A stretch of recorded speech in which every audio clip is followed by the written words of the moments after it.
오늘 여러분께 생명을 구할 수도 있는 아주 중요한 이야기를 해볼까 합니다.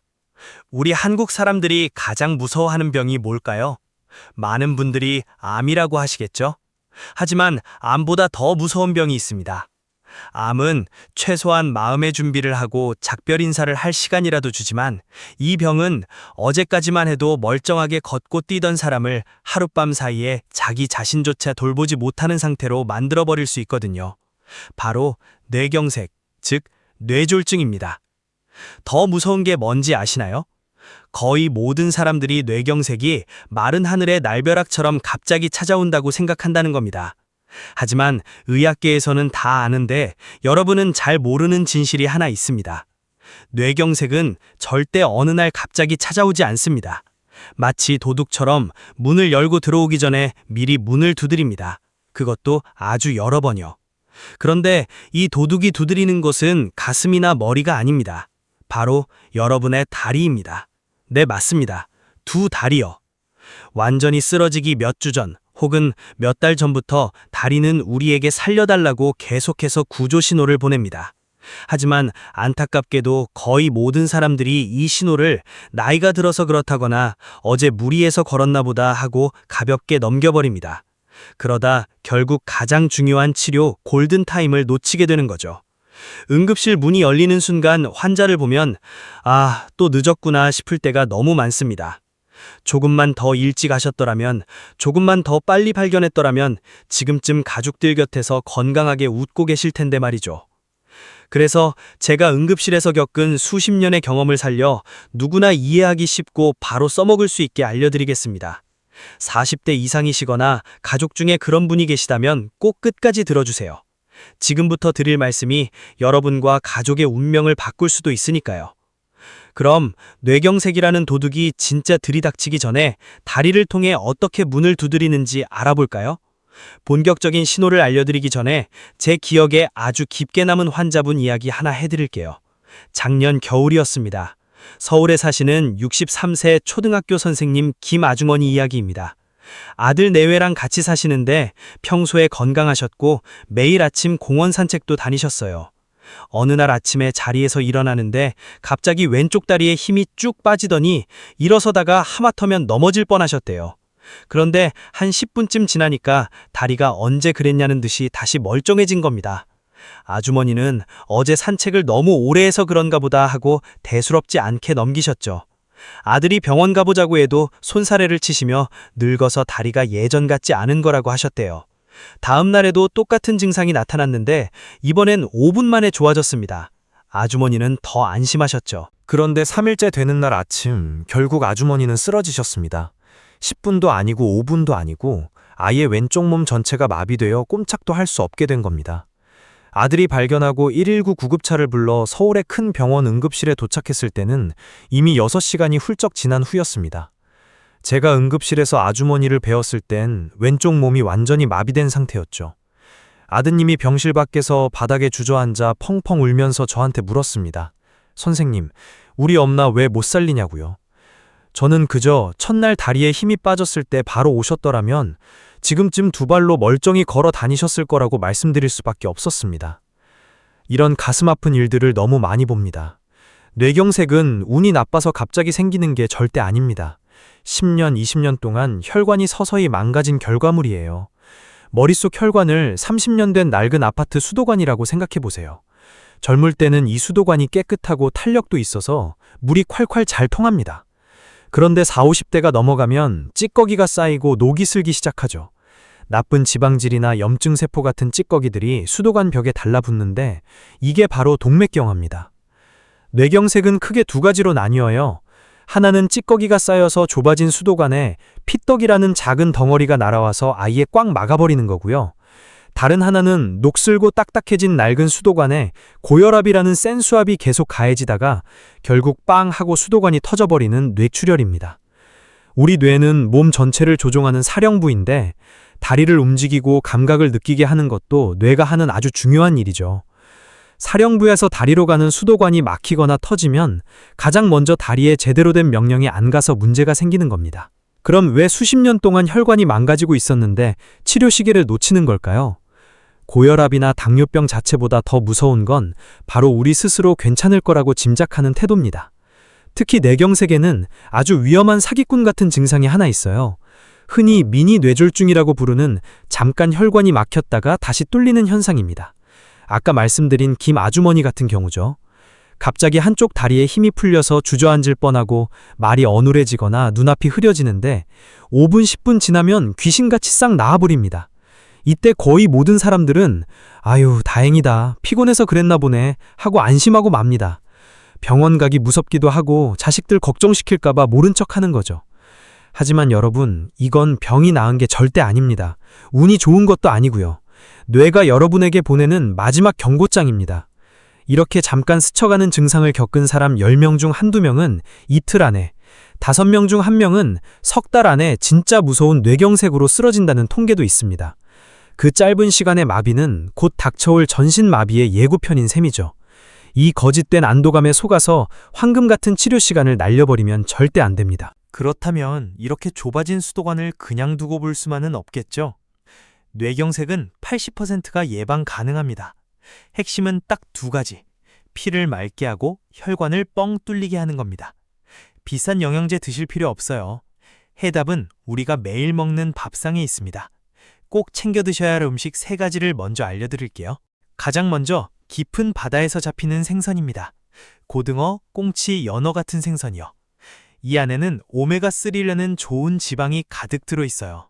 혈관을 막는 주범이 나쁜 콜레스테롤인데 오메가3는 이 나쁜 찌꺼기를 줄여주고 혈관을 청소해주는 좋은 성분을 늘려줍니다. 피가 끈적해지는 걸 막아서 뇌로 피가 쌩쌩 잘 돌게 해주죠. 일주일에 2번은 꼭 챙겨 드시고 튀기는 것보다는 찌거나 구워 드시는 게 혈관에 훨씬 좋습니다. 저도 매주 챙겨 먹고 있는데 확실히 몸이 가벼워지는 걸 느낍니다. 그 다음은 잎이 푸른 채소입니다. 시금치, 버섯, 호박같이 칼륨이 풍부한 채소들이죠. 뇌출혈의 가장 큰 원인이 고혈압이라고 말씀드렸잖아요. 우리가 평소에 짜게 먹으면 몸속에 염분이 많아지고 이걸 맞추려고 물을 끌어당기다 보니 좁은 혈관에 물이 꽉 차서 혈압이 확 올라갑니다. 터지기 직전의 풍선처럼요. 이때 칼륨이 자석처럼 몸속에 쓸데없는 짠 기운을 딱 붙잡아서 소변으로 내보내줍니다. 자연스럽게 혈압이 떨어지고 뇌혈관이 터지는 걸 막아주는 방패 역할을 하는 거죠. 단 하나도 좋긴 하지만 달고 칼륨 수치가 너무 높아서 당뇨나 신장 안 좋으신 분들은 시금치나 호박, 버섯으로 섭취하는 게 훨씬 안전하고 좋습니다. 마지막으로 토마토입니다. 토마토가 붉은색인 이유는 라이코펜이라는 성분 때문인데요. 이게 우리 몸이 녹쓰는 걸 막아주는 아주 강력한 성분입니다. 혈관벽에 상처가 나고 염증이 생기면 찌꺼기가 더 잘 들러붙는데 토마토가 이 염증을 막아서 혈관을 매끄럽게 코팅해줍니다. 꿀팁을 하나 드리자면 토마토는 올리브 오일 같은 좋은 기름에 볶거나 익혀 드시면 흡수율이 5배나 훅 올라갑니다.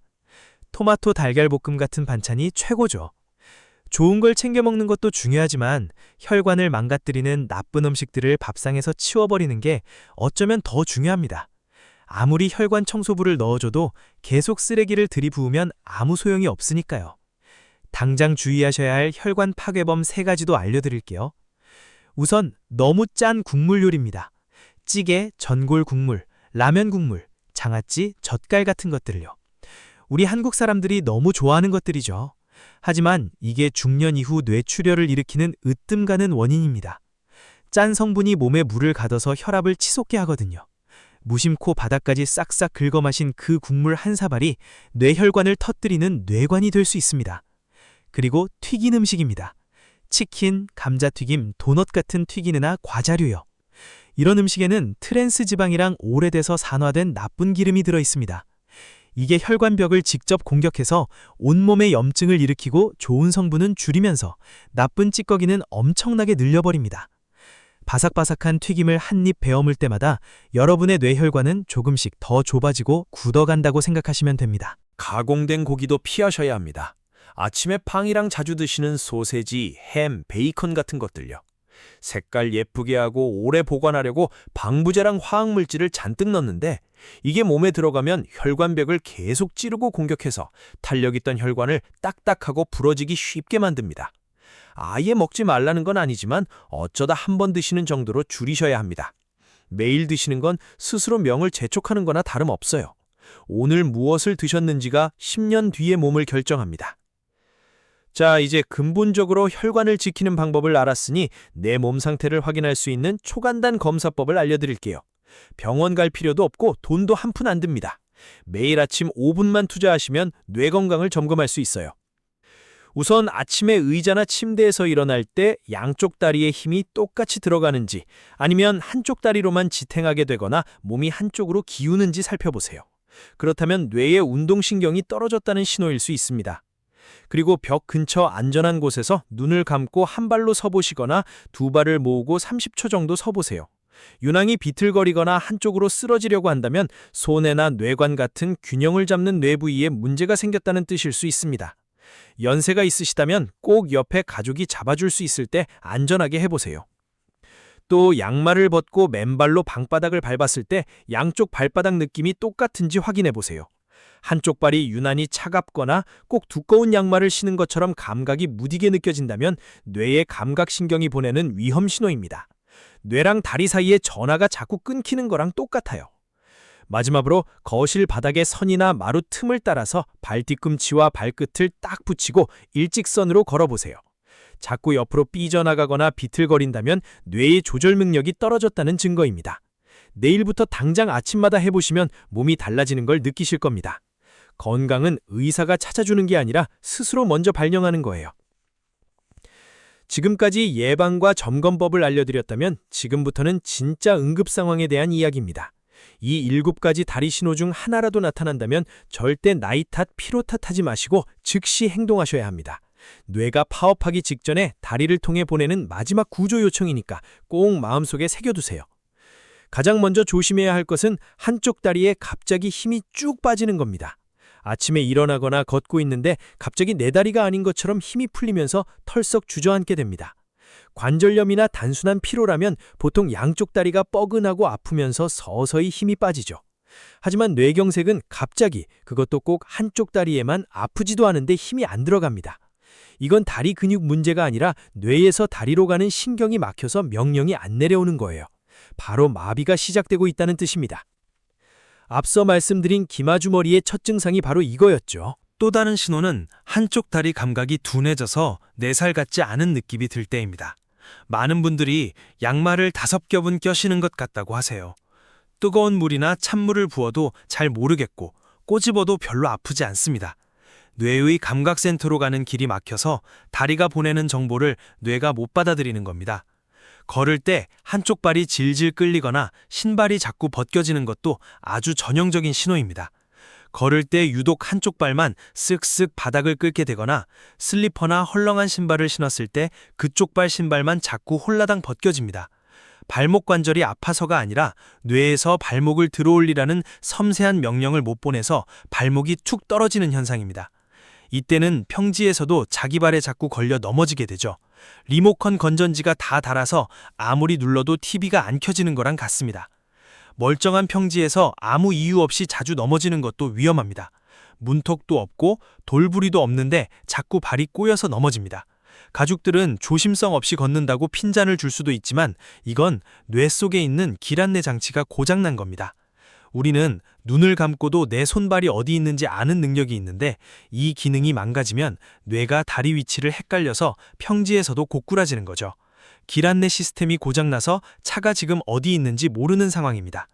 가만히 있는데 다리가 제멋대로 떨리거나 흠칫흠칫 경련이 일어나는 증상도 있습니다. 소파에 앉아 텔레비전을 보며 쉬고 있는데 갑자기 다리가 가볍게 떨리거나 툭툭 튀어오릅니다. 쥐가 나는 거랑은 달라요. 뇌는 움직이라는 명령도 내리지만 멈추라는 명령도 내립니다.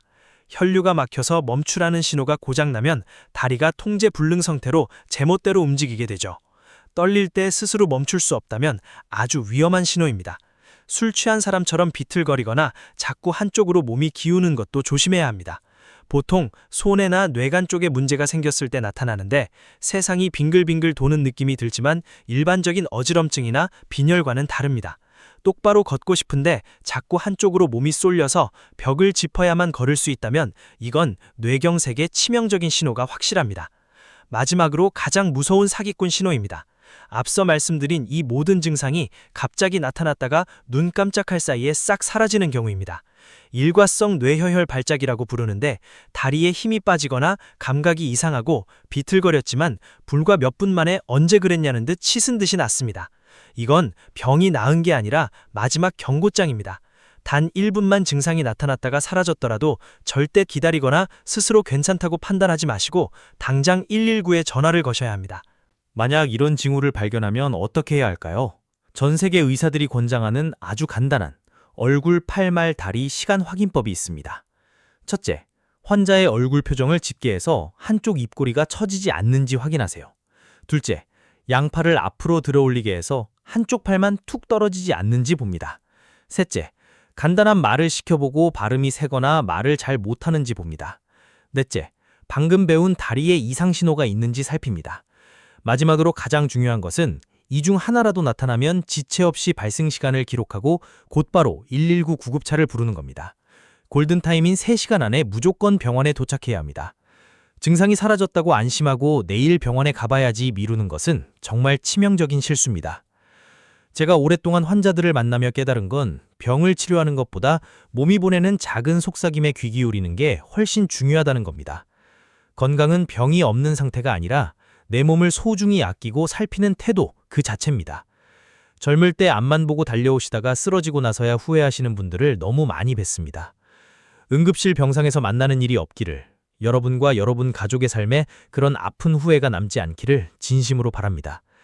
오늘 이 이야기가 도움이 되셨다면 꼭 사랑하는 부모님, 형제, 친구분들에게 널리 알려주세요. 여러분이 가볍게 눌러 공유하신 그 내용이 누군가를 평생 휠체어에 앉게 될 운명에서 구해낼지도 모릅니다. 언제나 몸이 보내는 작은 신호에 귀 기울이시고 항상 건강하고 행복하게 지내시기를 바랍니다. 감사합니다.